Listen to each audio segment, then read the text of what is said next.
আজকে সন্ধ্যায় বানিয়ে ফেললাম মজাদার নাস্তা। আর এই নাস্তাটা তো আমার বাড়ির সবাই অনেক পছন্দ করে। হ্যালো এভরিওয়ান, আসসালামু আলাইকুম। আমি লাবণ্য চলে আসলাম নতুন একটা ভিডিও নিয়ে। আজকে আমি সন্ধ্যার নাস্তায় বানিয়ে ফেললাম মজাদার চিকেন মোমো। আর এই চিকেন মোমো বানানোর জন্য এখানে আমি মুরগির সলিড মাংস নিয়ে নিয়েছি। মাংসটা কিমা করার জন্য আমি মাংসটা পাতলা পাতলা করে কেটে নিচ্ছি।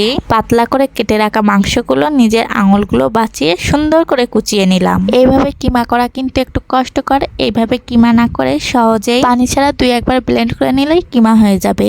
এই দেখুন আমার মাংসগুলো কত সুন্দর কিমা হয়ে গেছে। এখন আমি মাংসগুলো বোলের মধ্যে উঠিয়ে নেব। তারপরে আমি চলে আসলাম মোমোর বাইরের আবরণটা তৈরি করতে। তাই আমি এখানে কিছুটা ময়দা নিয়ে নিলাম। তারপরে দিয়ে দিলাম সামান্য একটু লবণ। তারপরে আমি অল্প অল্প করে আটার সাথে কিছুটা তেল মিশিয়ে নিলাম। বেশি পরিমাণে এখানে কিন্তু তেল মিশানো যাবে না, যেন তেল মিশানোর পরেও আটাটাই এরকম ঝরঝরে থাকে। তারপর অল্প অল্প করে পানি মিশিয়ে মোমো বানানোর খামিরটা তৈরি করে নিলাম। এই যে আমার খামিরটা কিন্তু বানানো একদম পারফেক্ট হয়েছে। এটা কিন্তু একদম শক্ত হবে না, একদম নরমও হবে না। এখন আমি আটার খামিরটাকে আধা ঘন্টা বা 1 ঘন্টা রেস্টে রেখে দেব। এখন আমি মোমোর পুরটা বানিয়ে নেব। তার জন্য আমি এখানে কাঁচামরিচ নিয়ে নিয়েছি। তারপর এখানে আমি স্বাদ মতন লবণ দিয়ে কাঁচামরিচটাকে মাখিয়ে নেব। তারপরে সব উপকরণগুলো একে একে দিয়ে দিলাম। প্রথমেই দিয়ে দিলাম এখানে পেঁয়াজ কুচি, তারপরে দিয়ে দিলাম রসুন কুচি, তারপরে দিয়ে দিলাম এখানে ধনেপাতা পুদিনা পাতা কুচি, এরপর দিয়ে দিলাম আদা রসুনের পেস্ট, 1/2 চা চামচ গরম মশলার গুঁড়া, 1 চা চামচ গোলমরিচের গুঁড়া। এরপর আমি এখানে দিয়ে দিলাম 1 টেবিল চামচ লেবুর রস। এরপর দিয়ে দিলাম 1 টেবিল চামচ সয়া সস। এরপর এখানে আমি দিয়ে দিলাম একটা বড় গাজর কুচি। গাজর কুচিটা দিলে কি হয়, কি পরিমাণে অনেকটাই বেশি হয় আর খেতেও কিন্তু ভালো লাগে। এরপর দিয়ে দিলাম হচ্ছে টমেটো কেচাপ। আমার ঘরে হচ্ছে ফ্রোজেন করা টমেটোটা শেষ হয়ে গেছিল, তাই এখানে আমি দোকান থেকে কিনে আনা 4 প্যাকেট টমেটো কেচাপ দিলাম। এই যে আমার মোমোর পুরটা বানানো কিন্তু হয়ে গেছে। আর এর থেকে যে সুন্দর ঘ্রাণ বের হয়, মনে হয় কি আমি কাঁচাই খেয়ে নেই। তারপরে আমি চলে আসলাম সেই মোমোর বাইরের আবরণটা বানানোর জন্যে।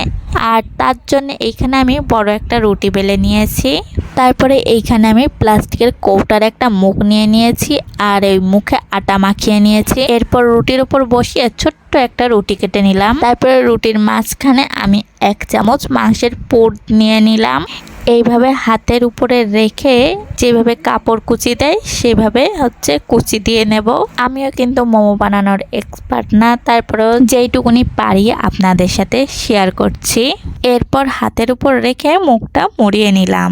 এই যে শেপটা কিছুটা রসুনের মতন। আমার মোমোগুলো বানানো হয়ে গেছে। এখন আমি মোমোগুলো স্টিম করতে দেব। স্টিম করার জন্য রাইস কুকারের জালিতে একটু অয়েল ব্রাশ করে নেব। অয়েল ব্রাশ করলে হয় কি, স্টিম করার পর মোমোটা সহজেই জালির থেকে উঠে আসে। এবার এক একটা করে মোমোগুলো জালির ওপর সাজিয়ে নিলাম। আমার কাছে রাইস কুকারে মোমোগুলো সিদ্ধ করতে অনেক সহজ লাগে, তাই আমি রাইস কুকারে সিদ্ধ করে নিচ্ছি। আপনাদের কাছে যদি অন্য কোনো পদ্ধতি থাকে আপনারা সেটাও ব্যবহার করতে পারেন। তারপরে আমি ঢাকনাটা দিয়ে 10 মিনিট ওয়েট করব। আর 10 মিনিটে কিন্তু আমার মোমোটা একদম তৈরি হয়ে গেছে। আর মোমোর সাথে খাওয়ার জন্য আছে কিন্তু এখানে 2 ধরনের সস আর চিলি অয়েল। আর এই সবগুলো দিয়েই আমি খেয়ে টেস্ট করব কোনটা দিয়ে সবচেয়ে বেশি মজা লাগে। আর এই সসগুলো কিন্তু আমি নিজেই বানিয়েছি। আর এই সস বানানোর ভিডিওগুলো কিন্তু আমার পেজেও দেওয়া আছে আর ইউটিউব চ্যানেলেও দেওয়া আছে। আমার কাছে খেতে কিন্তু অনেক মজা লেগেছে।